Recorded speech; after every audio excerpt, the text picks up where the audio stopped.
Um, William Randall, it's a pleasure to spend some time with you.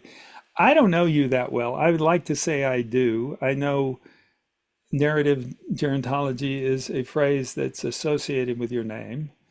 I wouldn't even know the history of that, so I'm hoping we can talk about that some.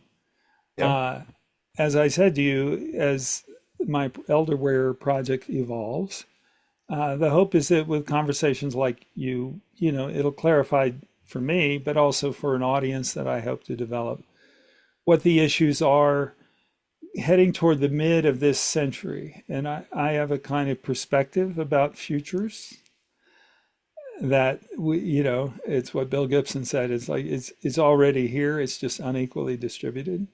So I'm sort of investigating what's already here in terms of not only things you could use, as in computing technologies or something like Mm, that, but just thinking, the mm, thinking that we're at here at the first quarter, 25 years into the 21st century, how's our mm, thinking around aging evolved? So that's where I sit. So yeah, I sent you some questions. And so mm, I did want you to sort of start with the normal sort of background question. Who are you? Where do you work? What do you do? And mm, what have you been working on in mm. relationship to this idea of aging, gerontology, whatever we want to call it? So take it away. Sure. Yeah. Okay. Well, I'm a local maritime Canadian lad, and I like to say that I was born at a very young age, which of course sets me apart. Um, but before I got into gerontology, Joe, I was a United Church of Canada minister or pastor, I guess you could say. That's a very liberal, progressive denomination that doesn't flourish like the big mega churches tend to flourish, but it addresses a lot of really good causes in brave ways, I like to think. But after 10 years or so of listening to countless people's stories, which is a big part of what I did day to day, you got to get to know your people if you're going to be there for them at critical times. And that's means sitting down over a cup of coffee or a bag of chips or whatever, and tell me about your life. But in the late 1980s, I made a career shift or a vocation shift, went back to university. And I knew I wanted to do some more studies.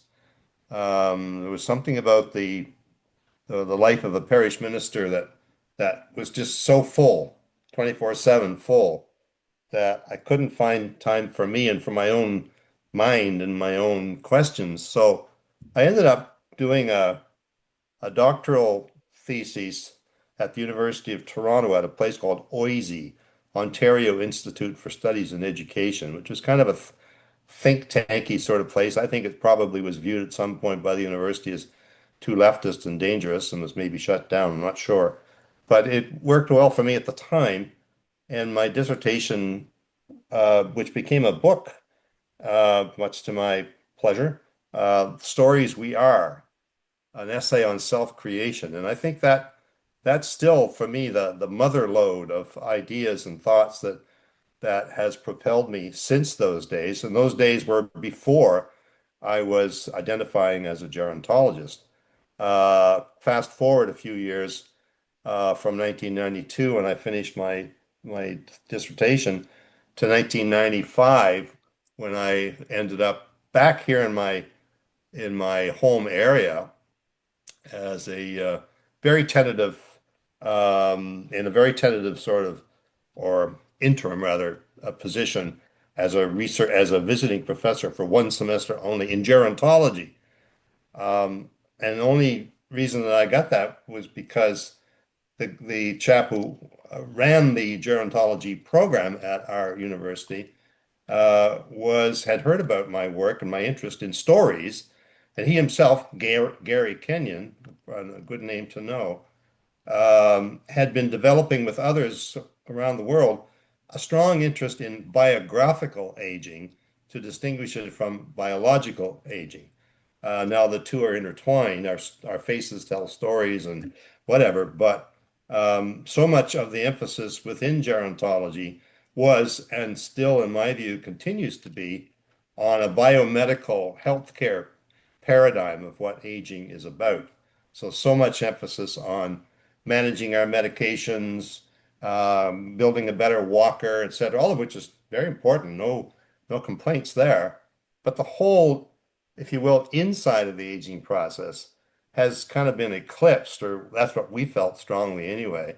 Even in the field of the psychology of aging, there's still kind of an outside in approach. We tackle problems that we can clearly identify and define and measure with charts and stats. But for Gary and me and others of our ilk, we were interested in where the humanities meet the social sciences as regards aging. Um, and for me, having written this dissertation slash book called The Stories We Are, the metaphor of life as story was uppermost as it had become more and more for Gary. And so we teamed up in 1997, shortly after I arrived here at St. Thomas University in Eastern Canada, and wrote a book called Restorying Our Lives. And I think you and I have talked a little bit about that word, which is not, it's not uncommon in the therapeutic world. Narrative therapists specifically would talk about the therapeutic journey as a restoring. You come in with one version of what your life is all about, which leads to one set of emotions about that you carry around within you and one way of interpreting things, and you hopefully come out with a restoried version that enables you to live more strongly and with more integrity and more drawing upon more of your innate energies. So I've always, even though I spent 27 years teaching a full slate of courses to undergraduate students majoring in gerontology and had to teach the usual courses on adult development and aging, the psychology of aging. I developed a course called narrative gerontology, and in fact was able to teach it every year for all of my 27 years. And that's really been a great opportunity because if I had landed in a much bigger, more prestigious institution, gerontology would probably be housed under the nursing faculty or the medical faculty or the social work faculty, which would have been okay.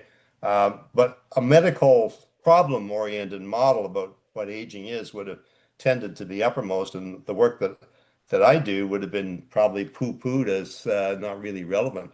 So I was able to get away with, now I'm now retired or Professor Emeritus or whatever they call it, but I've been able to get away with doing what I felt I needed to do. And it's been a way of combining my interest in people as having stories and with my interest in how aging changes us emotionally, certainly physically and relationally, but how does it change our stories? And probably there's one book that I produced, as you need to do, of course, in the academic world, publish or perish, that I think best encapsulates what my perspective on um, the biographical complexity of aging is about is called Reading Our Lives, the poetics of growing old.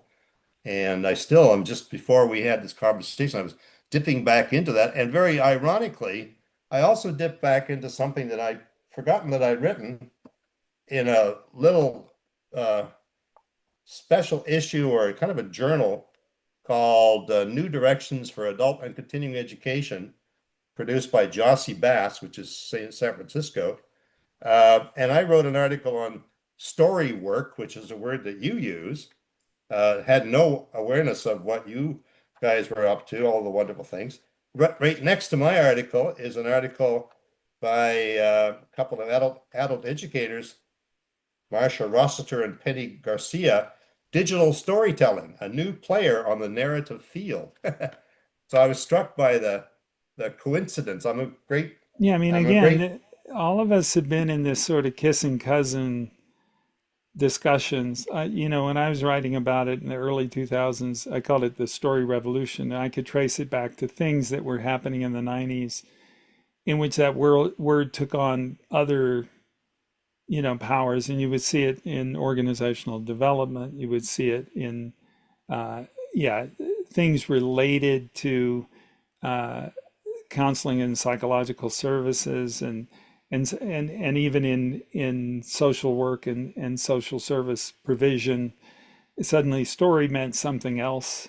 And part of it was the revolution toward student-centered, patient-centered, centering Mm, on the subject, decolonizing the the profession, all these things that we were going through to kind of remind ourselves that people are they're authors of their own lives and they're often the authority in their own lives. mm, And even if mm. they don't have a skill set of articulating those things, we're there to help them do that rather than tell them what's going on with them.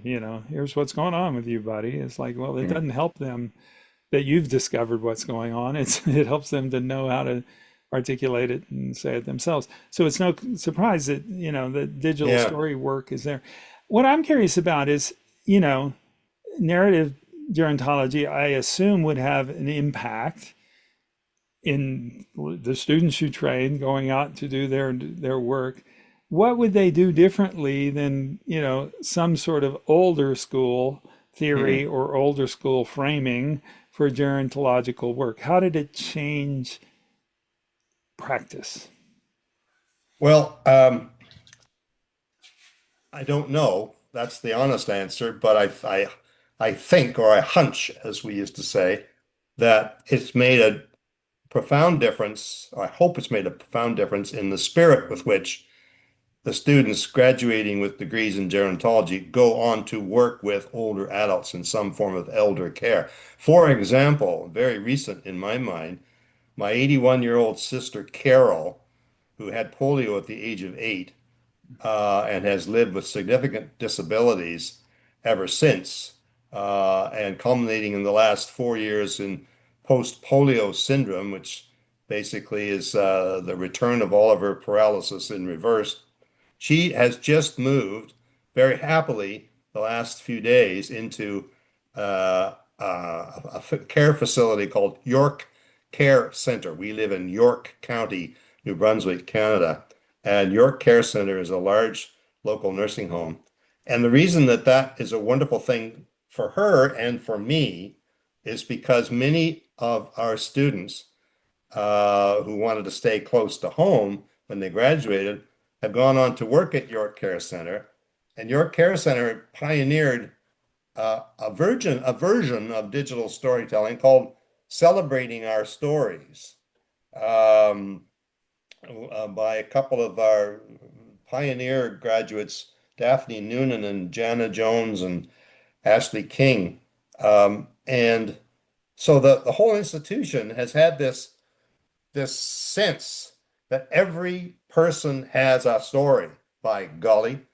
And, it takes quite a bit of work to put together a half hour video with music and pictures and so forth of resident X or Y's life. But by golly, when those videos are shared in a public ceremony within the institution, eyes water up, hands are clapped, and everybody realizes, hey, Bessie, who doesn't say too much, what an incredible life she has had and is still having. And aren't we so fortunate to be able to be her care providers in this context? Carol, my sister, has now moved into that environment, and I couldn't be happier as a sibling for her.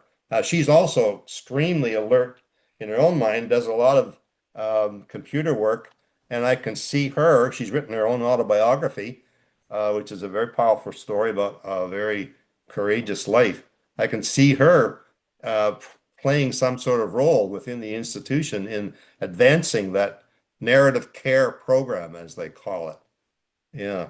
Well, So again, that's, I didn't, I didn't suggest you had like a clinical practice going on the implementation of narrative, but the story you told is exactly kind of what I was looking for. Is it's a culture change hmm, that allows there to be spaces where the collecting, sharing, assisting people in authoring processes could exist, and yes. that's seen as is not extremely ancillary, but more close to the center of the way the care, numerous care practices are implemented, and the fact that it's a perfect example, right? Is it Mm, obviously those people could go from spoken story work to written mhm. story work to digital story work, Yes, yes. and if they're younger and they're used to doing things like collecting images in computers and making videos out of video, If you why wouldn't think, you use those tools? They're right there in front of you, and so people have, and we've always. I always joke is, I'm the founder of this stripe of digital storytelling, but everybody who came after me found something else. It's like hmm, to find it and to use it in a way that's useful to you and your well, community was what it was all about. as you know, Joe, I've had the good fortune last year of becoming friends with Pip Hardy and Tony Sumner in the UK, and they're a wonderful organization which has different names. Patient Voices is the one that comes to mind, and they've written quite a bit about that. And we had them featured in a conference that I was able to organize last year. Too bad you couldn't have come as well. And the conference was on, and this is my latest shtick, and it may lead us into chatting about this somewhat if you'd like. The conference was called Aging as Adventure, Reimagining Later Life. And I've long felt, particularly now that I'm retired and I don't have to teach certain courses in certain kinds of ways, that there's a story, if you will, of the aging process that has not been told, but that many people live sort of instinctively, and I think it deserves to be explored and articulated, and that's what I'm busy trying to do these days. I've got a manuscript here I'm struggling away with called I've changed the wording of the Adventures of Later Life Aging Reimagined. Um, and so when I think of aging as an adventure, Joe, and I'm sorry if this is an unhelpful Go. sidetrack, but and this is me kind of stepping back from the having to teach courses and go to committee meetings and so forth now that I'm retired and saying to myself, what do I want to say as my parting shot to my fellow gerontologists and others, particularly other older adults, about what aging is or can be? And for some reason, in my very simplistic way of thinking, I thought, well, you know what? It's important how you tell the story. You know that more than anybody. It's important how you tell the story about your life, about the world, about events that are happening, etc. I've just had a little health scare, as I think I told you, and I have different options for storying that. Oh my God, here it comes, the final decline. Or is this just a interesting episode that, who knows? It hasn't sort of reached its thrilling conclusion yet. But so aging as an adventure for me is a metaphor for thinking about aging in more positive and invigorating ways, as opposed to the narrative of decline that's, I think, quite predominant in our societies here, at least. Certainly, when you look at the news, or when you look at I should say, when you look at the advertisements for anti-aging products, and aging is something to be defied or delayed or postponed or gotten rid of, as a problem to be solved. That tragic sort of aspect of aging is when I look at gerontology in general, we focus so much on things that go wrong and need to be fixed as much as we can, which is great and nothing wrong with that. But to have a different overarching image of the aging process itself as ultimately one that includes the tragic elements, an adventure. Adventures have to have unpredictability, danger, and risk, and pain, and setbacks, and sufferings. You've been on an amazing adventure, I could say, over the last umpteen years, following your heart, taking it where it's led you through different iterations of your organizations and so forth. And that's following your bliss, Joseph Campbell might say, the hero's adventure, if you want to get grand and so forth. But I think when it comes to the aging process, aging as adventure is perfectly um, okay to refer to.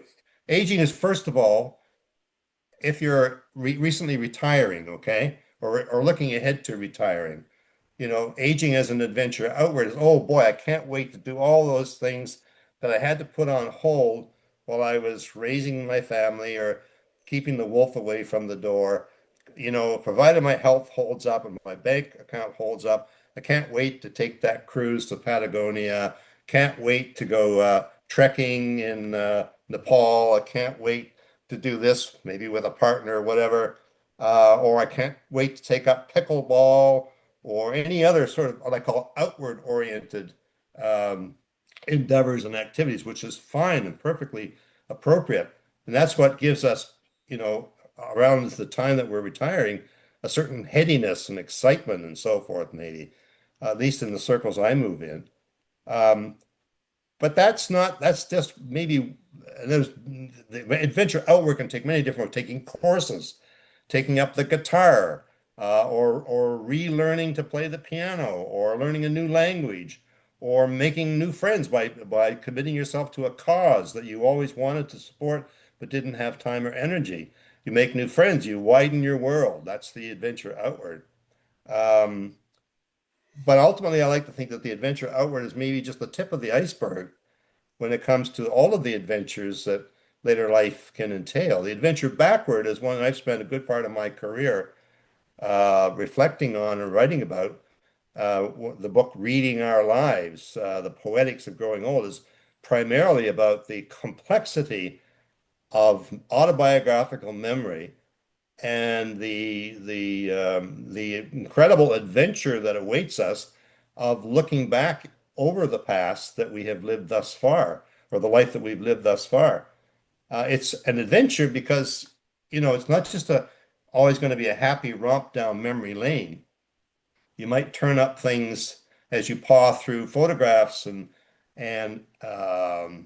albums and journals that you've kept and so forth. Oh, ooh, I forgot about that. That's part of my past too. Um, and so the adventure backward is fraught potentially with some dangers and can stir up some emotions and some unresolved developmental issues that may need to be looked at as best you can in your latter years, which leads then into what I call the adventure inward, where aging can become an implicitly spiritualizing process, not religionizing necessarily, Mhm. but spiritualizing. And there's a whole body of literature, not huge, but there is a body of literature within gerontology that looks at things like gerotranscendence. There's something I discovered recently called transpersonal gerontology, and aging as an implicitly soulful process that kind of takes us down to some basic things about who we are. It kind of grinds off the edges of ego a little bit. Aging tends to do that, particularly when you've had some time in the hospital and so forth. And it can potentially open us up to new forms of conversation and communion and connection with others and with other older adults. I had this dream that that we need to figure out ways to mentor one another into elderhood, capital E. We don't have a right, I don't think, as mainstream people to take that term elder and just make it our own. You become an elder when the clan or says, you are our elder. But there are ways in which we could, if we could get past the aching joints kinds of conversations and what pills we're on and which doctors we're seeing, and that can be an endpoint for many chats among us as older adults, and go a little deeper. We're trying to do that in our own apartment building here, as a matter of fact. We've had some interesting conversations which I've been organizing with some other folks in my building. The Brunswick Society of Retired Teachers, as a case in point. Anyway, I'm blathering on here quite a bit, but No, aging as an adventure inward, I think invites us to have those soulful conversations with one another across generational lines too, for sure. I have a every Wednesday afternoon. I was really frustrated yesterday. I got out of the hospital and I really wanted to join my Wednesday friends, all of whom are in their 40s. I'm in my 70s, and they meet at the campus pub to talk about literature, poetry, the latest movie, whatever. And boy, they are just a fantastic group of friends. But I had to pass it up because I really, I just You got got out of the wheeled out of a hospital. hospital, dude. I don't know what you're talking about. Of course, you Yeah, can I know, miss but one I that was Wednesday. You can miss one yeah, Wednesday.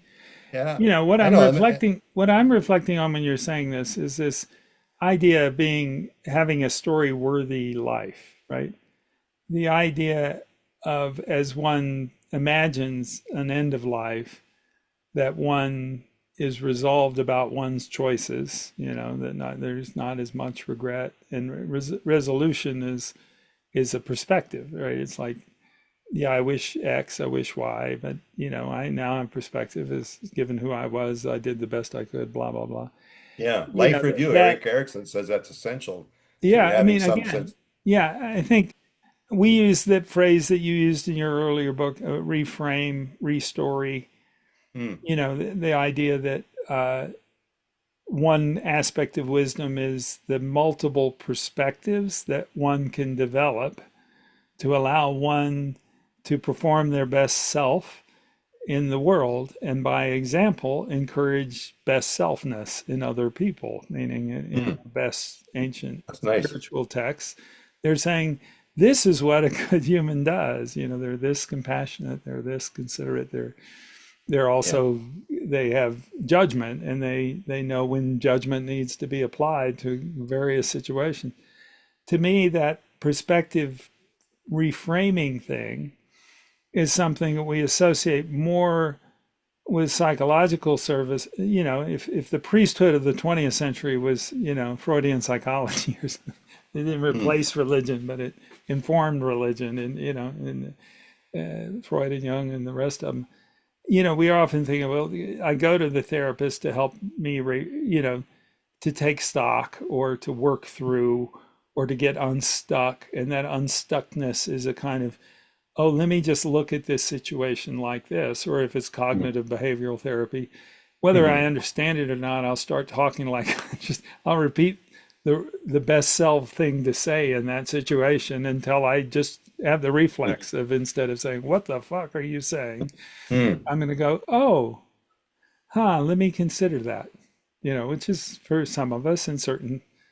See, I've been through two divorces, so I can speak from the experience of that. That's hard. Yeah.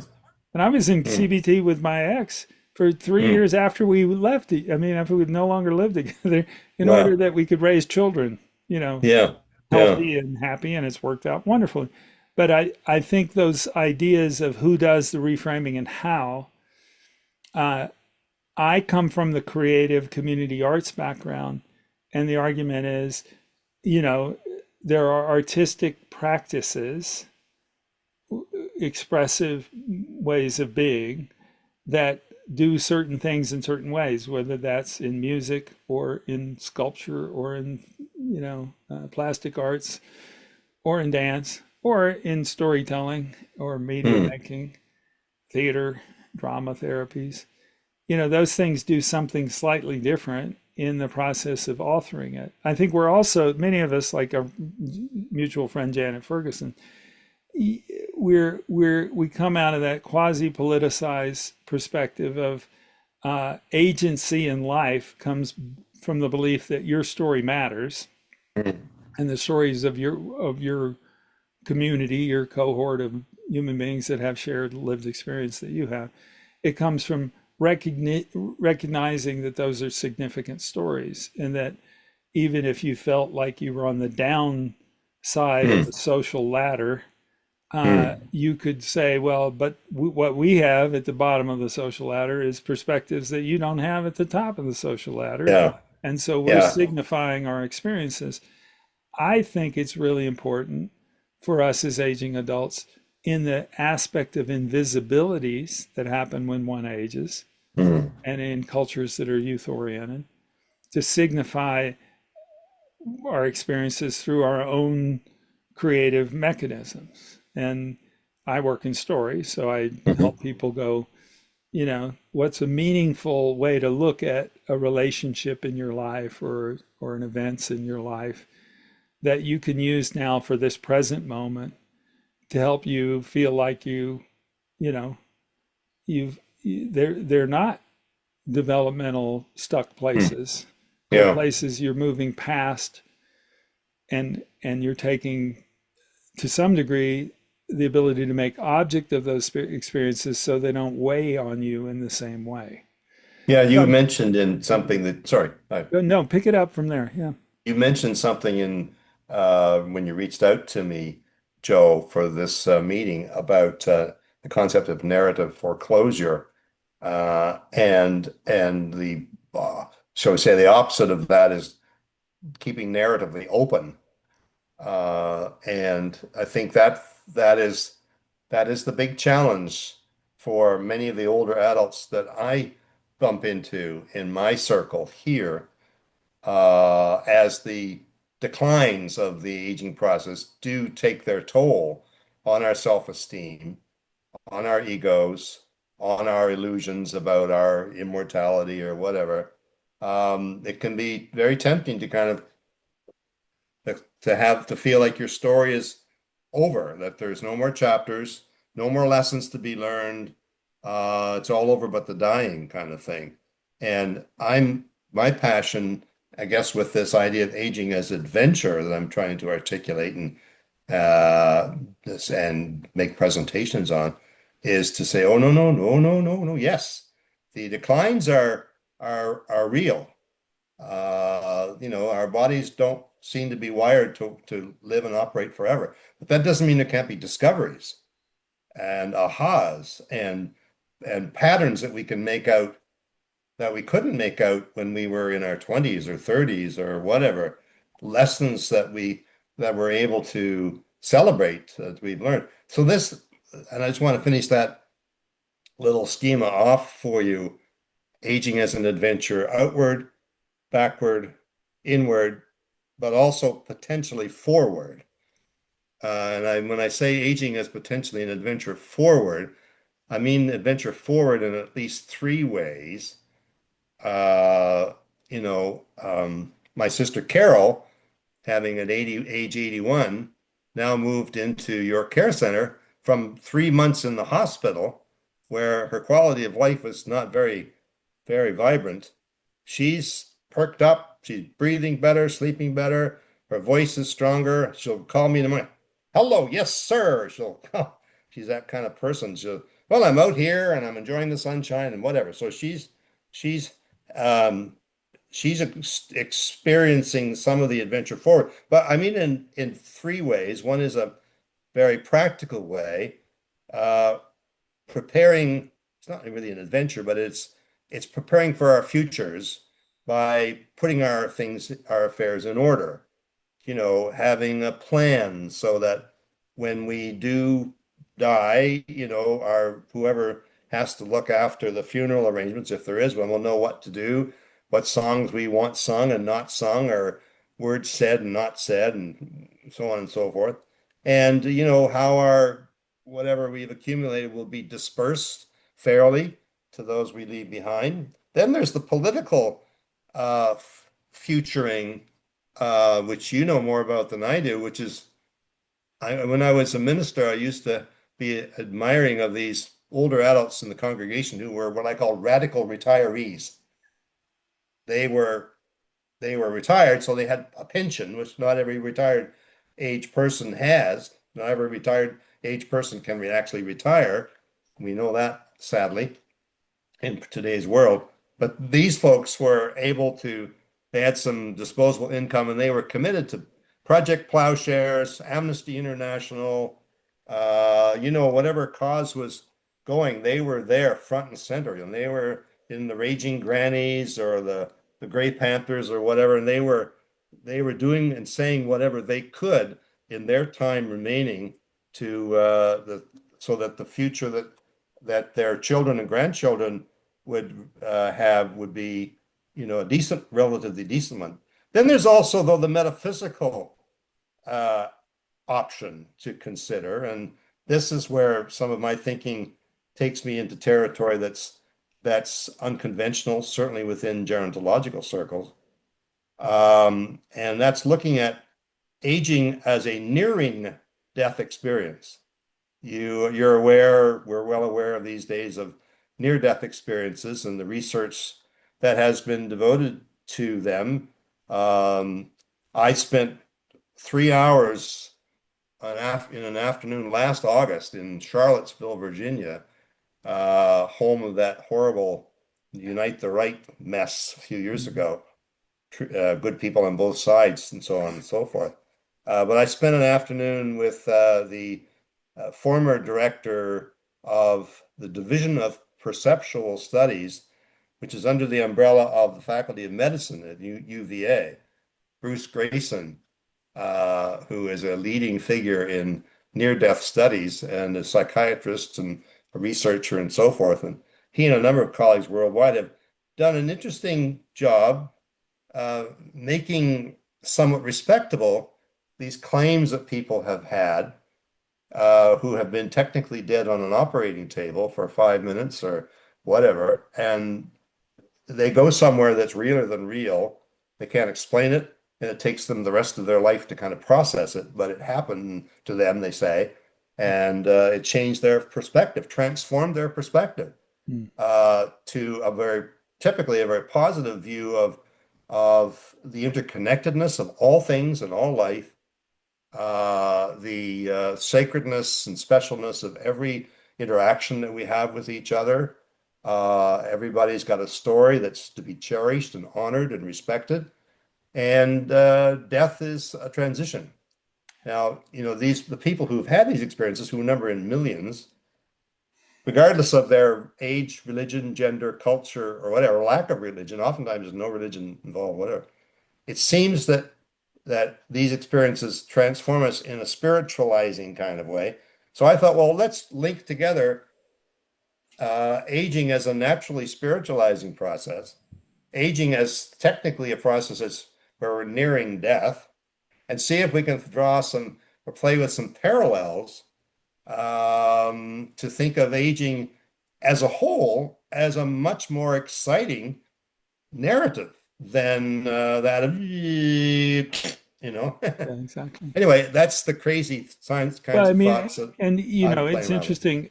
Obviously, it aligns with ancient, spiritual texts that sort of imagine the Yeah. hereafter as being acceptable at best. Yes. You could in the Christian version of there's a bad way and a good way. Sure. But in one That's form or supposed to other, keep us honest during our lives. yeah. Uh, but either way, it's that idea that there must be something else. And I do think, we live in a culture where, the hospice care and the death doula and Mm, the ways of heading into that thing is a bunch of, supportive care that's a different kind of care. yes. And again, uh, I remember in my theater, we said sex is in the 80s, we're talking about sex differently than we ever, Ruth Westheimer. But in the 90s, we have the several books that come out about dying. And, Mm, and suddenly, even young people, myself, were like mm, really interested in death studies, if you will, in the mhm, way that we suddenly have ways to hold death mm, with less fear, mm, something else. mm, And a few of us were around people that die, and then we kind of go, well, that was different, and it was just like both my kids were born at home, and that mm. seemed miraculous. The Yeah. coming of a being into the world seemed like an energy released An energy some released, in a big energy way transfer. in transfer. So all of Yeah. that to me doesn't, and I obviously um, there's a lot of quantum mechanics we don't understand.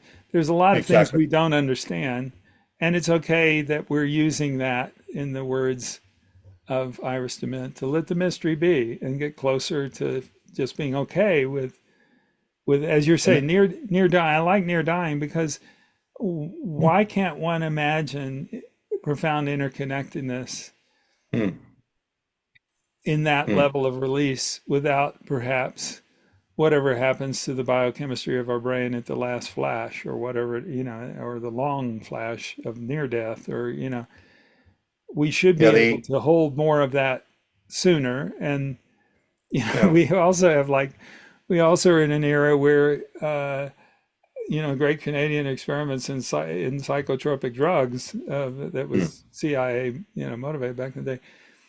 We're rediscovering mm, brain chemistry experiments that give people play, give people a settled state mm, mm. similar to what you're describing. So I think all of us should be open to, oh my God, there's a lot we don't learn. A lot we don't know, and we have assumed that we did know. But you're right that many scientists, maybe not the mainstream scientists, where according to one writer whose work I have found helpful, Rupert Sheldrake, um, he's written a book called The Science Delusion, which was a kind of a response to Richard Dawkins' The God Delusion. But Sheldrake is himself a scientist. The book was published in the North America with the more calming subtitle of Science Set Free. And he identifies a number of core beliefs that he says scientists have unwittingly accepted as kind of a creed that rules out just by decree, anything being possible, such as a mystical experience or a light appearing as someone is dying, or all kinds of situations that come under the umbrella of the paranormal, um, but which I think older adults themselves, through the experience of what one gerontologist calls gerotranscendence, tend typically to experience anyway on some level. My mother died at 102, Hmm. and she was the poster child for Lars Tornstam's theory of gerotranscendence, which includes uh, a decreased concern with death. I mean, she had every right at 102 to be absolutely terrified that she could die in the next instant, but that was the furthest thought from her mind. She was more concerned with getting and giving hugs to the staff in the care facility where she lived, and in making as many as 25 to 30 phone calls every night to people in her circle, all of whom were younger than her, not to complain about her circumstances, but to ask, how you doing? Did your daughter get home for the weekend? Did you get the results back from the doctor? I just wanted to let you know I was thinking about you and I love you very much. She had internalized that sense of cosmic communion almost, Yeah. which is part of what gerotranscendence tends to involve. But you're right in making reference to psychedelics. I mean, I think you could argue, and I'm not any expert in this area, that the brain, rather than being the producer of consciousness, is perhaps the the receiver of consciousness, the reducer of consciousness, so that we can get by everyday life. If we were attuned to what Aldous Huxley called mind at large, and if the brain's reducing valve function weren't working, we wouldn't be able to function. But maybe in those rare instances where people have been in a coma, or have been in the depths of dementia for weeks or months, suddenly they snap out of it within hours of dying, an experience of what's called terminal lucidity. It makes you wonder if maybe we've got the whole Well, story of aging bass backwards. I mean, again, Uh, I yeah. read a science fiction novel that was somehow based on that you could do time travel if you could capture the release of chemistries that happen Hmm. at death, and so people would kind of kill themselves to create a time travel mechanism. A lot of it was in that, that idea that there are things inside our brain that aren't used, right? When Hmm. we talk about, brain, that we use a small portion, and Yeah. that there are other aspects of knowing that are deeper still. I think many of us also think this idea of transhuman, which is now AI is looking at a lot of these tech Mm. pros want to create their, bot that will live forever. And I'm curious about where we're at with that and playing with, can I get a bot to talk like me? I'm well on my Yeah. way to getting a bot that could answer my phone. So my children say, "We'll know it's you when you say no, I don't have any money for that, and you change the subject. You'll have created the perfect Joe bot, but until it actually is as cheap and distracted Mm. as you are, I won't believe it." I think in some ways we live storied lives.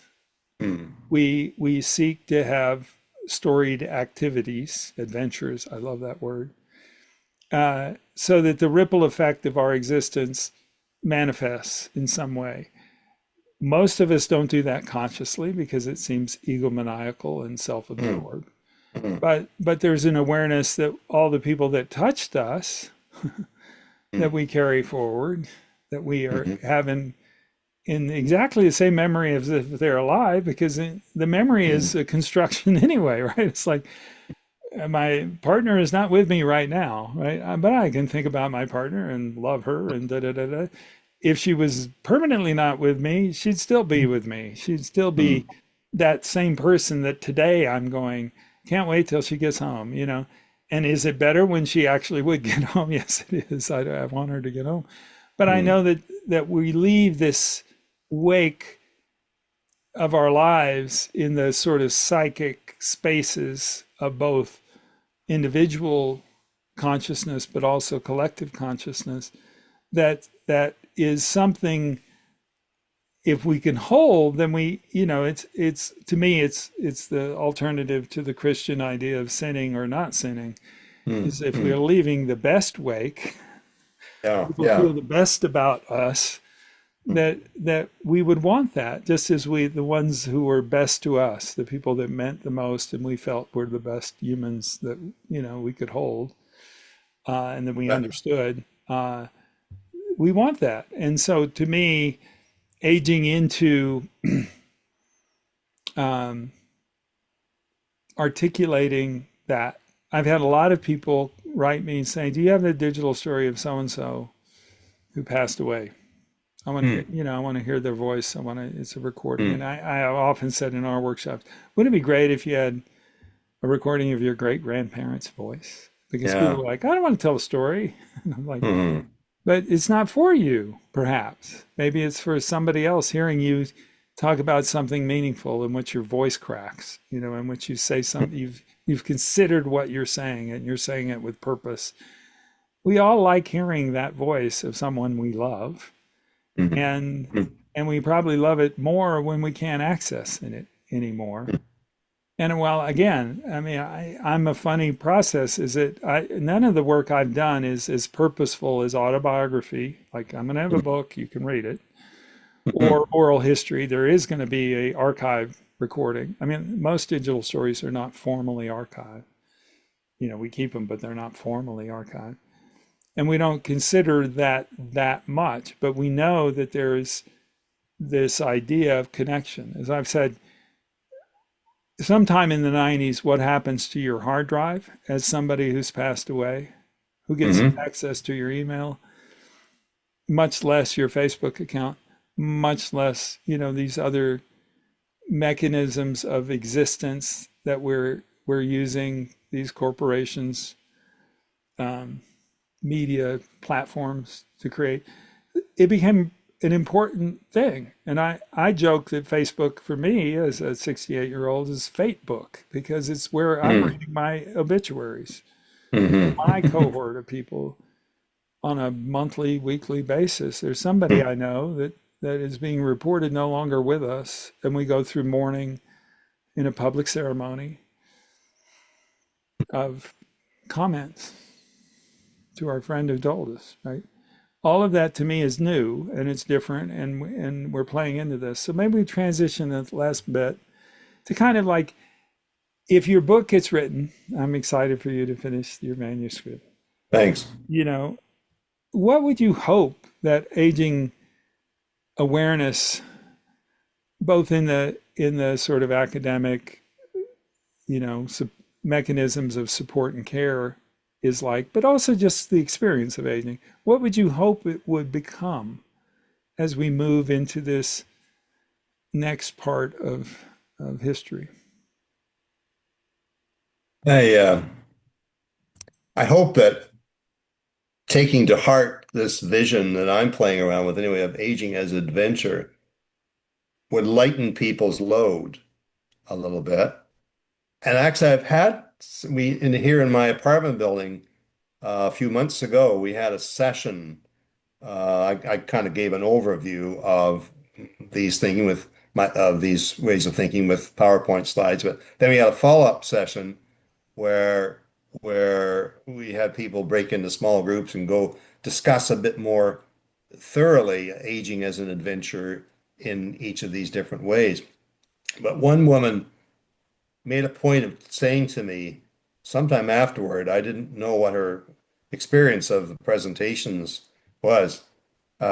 She has a lot of health problems, a lot of difficulties getting around and so forth. And I don't know her full medical history, but she said, "Thank you. That was really helpful. I really liked that. There was something in there, could have had nothing to do with what I thought I was saying. There was something in there that gave her a sense of hope, or not gave. Maybe she already is a very hopeful person, but gave her a sense of yeah, aging is tough. It's not for sissies, as many people will say. But if we stay with the process, there are amazing things to be discovered at every step of the way. And I would hope that just as people who've come through these near-death experiences say quite straightforwardly, death is nothing. Dying is not much fun. I don't look forward to the pain and whatever, or I don't know how I'm going to die, but death, it might put the water on the beans in a different sort of way for, entire communities and societies and families. Because, anxiety around death, I don't need to tell you with your background and so forth, and psychology, etc. I mean, it can be considered to be a root cause of greed and discrimination and hatred and violence and so forth. You take that out of the equation, you take fear of death out of the equation. I know it sounds like neat little Pollyanna talking here, but I think you could, I think you could. I won't say you might have people starting to embrace the aging process, but I hope that hearing about aging as potentially an adventure, not just a tragedy, would give people a bit of wind in their sails to open themselves to the changes which are certain to come and the challenges that are certain to come. But again, adventures wouldn't be adventures if they didn't have changes and challenges. I don't know. No, I mean, I'm sounding, it's, you made me think about a lot of the retirement culture. My partner's aunt and uncle were cruise ship people, and they love you cruise know, ship. And the neighbor here we just lost, she was born and raised in Norway, lived in the States for a very long time, but she went back on a cruise up the Norwegian coast, the postal boat that you yeah, can ride yeah. on. And it was a 2 week vacation, and a day and a half before she got back, she got ill, and she was dead by midnight. She Wow. was with her husband who lives here. And it Hmm. was like an adventure right to the end. And the fact that she died back in her own land, Hmm. out on the sea, there was a kind of poignancy that was like almost everybody I tell the story says, that's how I want to go, Yeah, yeah, just like exactly. that. And Yeah. I've heard that it's not unusual, that X number of people die on the cruise ship. It's like, give me one more chance to be on an adventure is literal. It's like literally, I want to be out on the open water. I want to feel the wind in my face. I want to One feel. of my colleagues in Norway, northern Norway, her father was the captain of that same ship, that postal ship. That's But the image I have, Joe, of my final hours on this planet is to be with my Wednesday friends. I'm in the hospital, not doing too well physically, but we're having a conversation around the bed, and someone says something like, "Oh, wow, that's neat. I never thought of that before." And then boom, I'm gone. You know, I want to go out. Rebecca Del Rio, the singer-songwriter. Yeah, yeah, yeah, yeah. Yeah, she's got a wonderful song, or it's a poem called Prescription for the Disillusioned. And her keywords for me, she's writing about, get rid of your regrets and your what ifs and so forth, and arrive curious. I Yeah, mean, we got a universe of I've things to often learn. thought, death by orgasm would be nice. Yeah, that'd be nice. I tell a story of being with, you know who Dave Brubeck is, the famous Yeah. musician. So I was friends with his son, the drummer Danny, and I was up in Point Arenas, California, on a New Year's Eve with him. And I don't need to say more that I stopped smoking marijuana when I left Texas. I don't, it was not my thing. Yeah. And he decided it was New Year's Eve. I should take a puff or two of marijuana, and he decided for the kids we'd all watch Cheech and Chong's Up in Smoke. And so I took a couple of puffs of thing, because it was in the spirit of Cheech and Chong. It was like Yeah. reliving my youth. It was wonderful, and I Yeah. was there with my family.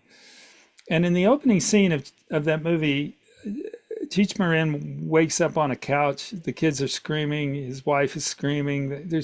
He's in a kind of disarray world. He's not Mhm. really there because he's kind of hungover or whatever. And he walks into the bathroom and you kind of hear him unzip his pants in the beginning of his. And he looks around and the toilet's over there. And he looks down and he's like peeing into the hamper. Apparently, I thought that was so funny that I laughed right out of consciousness. I haven't done it, I think, but maybe one other time where I laughed so hard that I stopped Yeah. breathing. And the Oh. way I slumped to everybody there was, oh my God, we've lost Joe. And they were well on the way to 911. Yeah. Yeah. And the way I tell this story, I didn't see the white lights. Yeah. I was just so out. It's like when you use a heavy anesthetic. I woke up and time had not moved at all. And somebody Mhm. was standing in front of me and I was watching a movie and I was like, get out of my way. I want to watch something. And they were looking at me like, you were dead. Where'd you go? And I thought, that wouldn't be bad on my tombstone. Yeah. Dear Yeah. Joe, he laughed himself to death. And I wouldn't feel bad at all. Yeah. Maybe so Great for, talking. yeah, Great absolutely. talking with you, Joe. I, Enjoyed the I, conversation. We'll probably have another one, but this is where we start. And I deeply appreciate the time. And of course, yes, I will send you the recording and the transcripts and stuff. mm, It usually takes me a couple of weeks to edit it into a podcast, which will run more like 45 minutes. So it'll get a little okay. bit shorter, but not a lot shorter. I Well, think, thanks for inviting me to be part of it. oh my God, you're Mm. fantastic. I mean, a perfect connection. Now I got to get your books. Somehow I think your first book, I kind of almost sure I had that. I'm almost sure because there was a time in the 90s when I was reading. Yeah, yeah. I I can't imagine I didn't.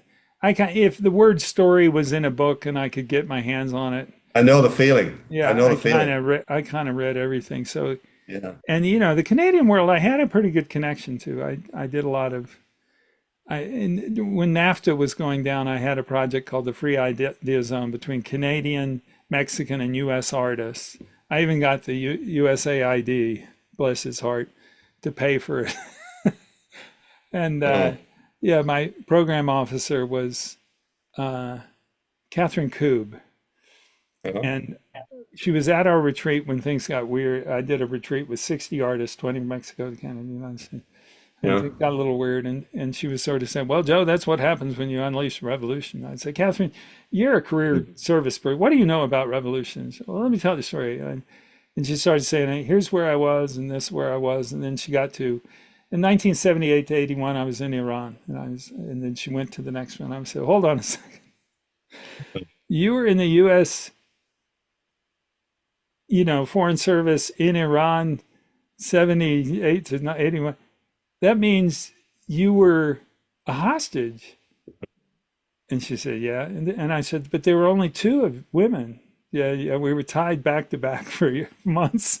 I was like, oh, you know a little bit about revolutions and Yeah, a what little bit. happens when they're going on. I'm like, oh, speaking of a deeply spiritual woman, that woman, she was a flat out Catherine Koob, profound. Anyway, of the many weird stories of intercultural exchange. Well, maybe when Canada's finally the 51st state, then these Yeah, God help. exchanges can take place. I'm telling you, it's going to be the opposite of Red Dawn. I'm going to be up there fighting for Canadians All against right, the come on. American army because I We'll ain't find a letting it. place for you. Yeah, We'll thank find a you. place for you. Yeah. All right, be well, man. All right. Cheers. Bye. Bye.